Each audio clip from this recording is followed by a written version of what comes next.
안녕하세요. 오늘 저희가 함께 살펴볼 자료는 뉴욕타임스 에즈라 클라인 칼럼입니다. 5월 4일자인데요. 네, 안녕하세요. 이 칼럼이 트럼프 대통령 두 번째 임기 성격을 딱 규정하는 어떤 결정적인 순간에 주목하고 있더라고요. 맞습니다. 그 순간이 왜 중요했는지, 또 그게 이기 행정부 구조를 어떻게 보여주는지, 그런 걸 분석한 글이죠. 네. 근데 흥미로운 게 클라인이 지목한 그 예측적인 순간이 임기 시작하고 나서가 아니라 그 전이었다는 거예요. 그렇죠. 바로 부통령 후보 지명 순간. 맞아요. J.D. 벤스를 지명한 날, 2024년 7월 15일. 이 날이 왜 그렇게 결정적이었다고 보는 걸까요? 클라인은 이걸 다른 최종 후보들이었던 마르코 루비오나 더그 버검하고 비교하면서 설명해요. 아, 그 두 사람? 상대적으로 좀 더 전통적인 공화당 인사들이었죠. 네, 그래서 만약에 이 사람들을 뽑았다면 트럼프를 좀 의심하거나 거리를 두던 유권자들한테는 약간 안심시키는 카드가 될 수도 있었겠죠? 근데 벤스는 완전 달랐다 이런 거군요. 그렇죠. 벤스는 뭐랄까, 그냥 마가 운동의 일원이라기보다 클라인 표현을 빌리면 적절한 사람들을 증오하는 인물이었다는 거예요. 적절한 사람들. 기존 엘리트나 체제를 말하는 걸까요? 네, 그런 뉘앙스죠. 그리고 벤스 본인도 스스로를 가속주의자라고 불렀어요. 가속주의자요? 약간 변화를 더 빨리, 더 강하게 밀어붙여야 한다는. 맞아요.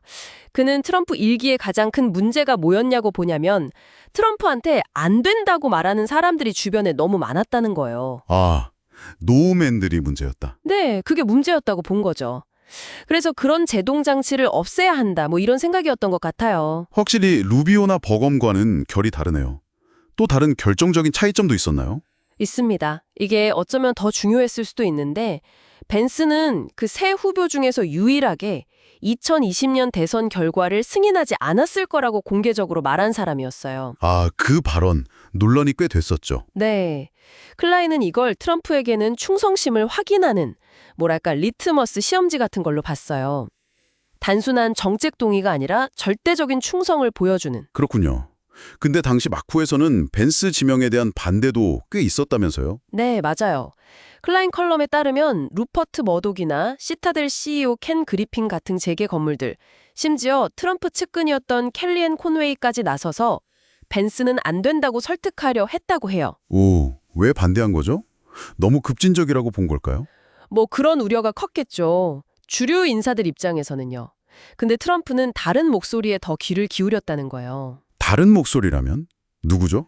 예를 들면 아들인 돈 주니어, 그리고 일론 머스크, 또 터커 칼슨 같은 사람들요. 아하, 특히 터커 칼슨은 되게 극단적인 말까지 했다고 전해지는데 루비오나 버검을 뽑으면 트럼프 당신이 마가의 적들한테 암살당할 수도 있다. 이런 식으로요. 와, 그 정도까지 이야기가 오갔군요. 네, 그러니까 이런 반대를 다 무릅쓰고 벤스를 선택했다는 것 자체가 의미가 크다고 보는 거죠. 그 선택이 그럼 클라인이 말하는 트럼프 행정부 권력 구조의 변화랑 어떻게 연결되는 건가요?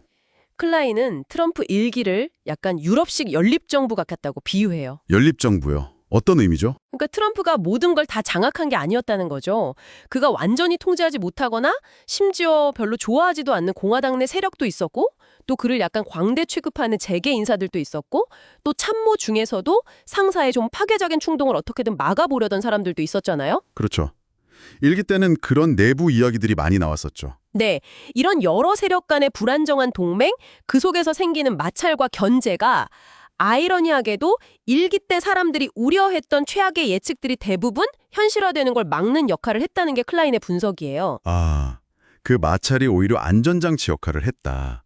흥미로운 시각이네요. 네, 근데 이 기는 완전히 달라졌다는 거죠. 어떻게 달라졌나요? 클라인은 이 기를 이제 연립정부가 아니라 궁정에 비유합니다. 궁정이요? 왕정시대의 궁정 같은? 네, 트럼프의 총애를 얻고 그걸 유지하는 동안에만 힘을 갖는 그런 측근들로만 둘러싸인 구조라는 거죠. 안 된다는 말 자체가 거의 사라진 거예요. 그러니까 오직 충성파 그리고 명령을 따르는 집행자들만 남게 됐다. 정확합니다. 클라인은 벤스 부부통령 후보 지명이 바로 이 행정부의 운영체제가 1기의 그 불안정한 견제와 균형에서 2기의 절대적 충성심 중심으로 완전히 전환됐다는 걸 상징적으로 보여준 사건이라고 보는 겁니다. 클라인이 트럼프의 특징으로 탈억제성 같은 걸 지적하잖아요. 남들이 그냥 속으로만 생각할 걸 거침없이 말하고 행동하는 그런 성향. 이것도 관련이 있겠네요. 네, 아주 밀접하게 관련이 있죠. 일기 때는 그 탈억제성이 어쨌든 그를 견제하거나 때로는 뭐 비판하기도 했던 참모진, 그리고 아직은 트럼프에게 완전히 종속되지 않았던 의회 공화당 같은 억제자들과 계속 긴장 관계에 있었어요.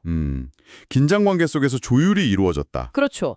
클라인은 그 긴장 덕분에 트럼프가 새로운 방향을 제시하면서도 동시에 가장 파괴적인 아이디어는 어느 정도 걸러질 수 있었다고 봐요. 하지만 이기에서는 그런 억제자들이나 가드레일이 거의 사라졌다는 거군요. 네, 지금은 주변에 예스맨과 아까 말한 가속주의자들만 가득하다는 거죠. 참모들은 감히 마가 최고 지도자에게 이의를 제기할 생각을 잘 못하고 의회 공화당에서는 뭐 삼선 임기 얘기가 나오거나 러시모어 산의 얼굴세 기자는 법안까지 나올 정도로 트럼프에게 동조하는 분위기잖아요. 아, 정말 분위기가 많이 달라졌네요. 클라인 시각에서는 내부 견제 장치가 사실상 완전히 사라진 셈이죠. 결국 이 벤스 부부통령 후보 지명이라는 사건이 그냥 한 명의 인선 발표가 아니라 트럼프 2기 행정부는 앞으로 어떤 타협이나 비판도 용납하지 않겠다. 오직 충성심에 기반한 권력 구조로 가겠다는 걸 세상에 알린 신호탄이었다. 이게 클라인 분석의 핵심이군요. 네, 정확히 그렇습니다. 그래서 현재 행정부가 보여주는 모습들, 때로는 굉장히 거침없고 예측 불가능해 보이기도 하는 그런 작동 방식이 그냥 우연히 벌어지는 게 아니라 바로 이 충성심 중심의 구조적 설계에서 비롯된 결과라는 거죠. 특정 정책 하나하나를 보는 것도 중요하지만 이 권력 작동 방식 자체가 근본적으로 어떻게 변했는지를 이해하는 게 더 중요하다고 클라인은 강조하는 것 같아요. 정리를 해보자면 에즈라 클라인은 제이디 벤스 지명이 트럼프 행정부의 성격 자체가 1기 때 그나마 존재했던 어떤 불안정한 견제와 균형 상태에서 2기의 절대적 충성심 중심으로 완전히 넘어갔다는 것을 보여주는 결정적인 분기점이었다고 분석하고 있습니다.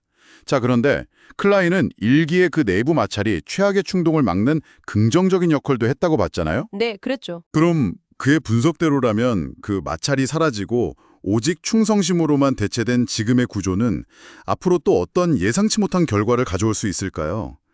이게 꼭 부정적인 결과만 있을지 아니면 또 다른 형태의 효율성이나 혹은 다른 파장을 낳을지 이 구조적 변화 자체가 앞으로 어떤 영향을 미칠지 계속 지켜보는 것이 중요할 것 같습니다.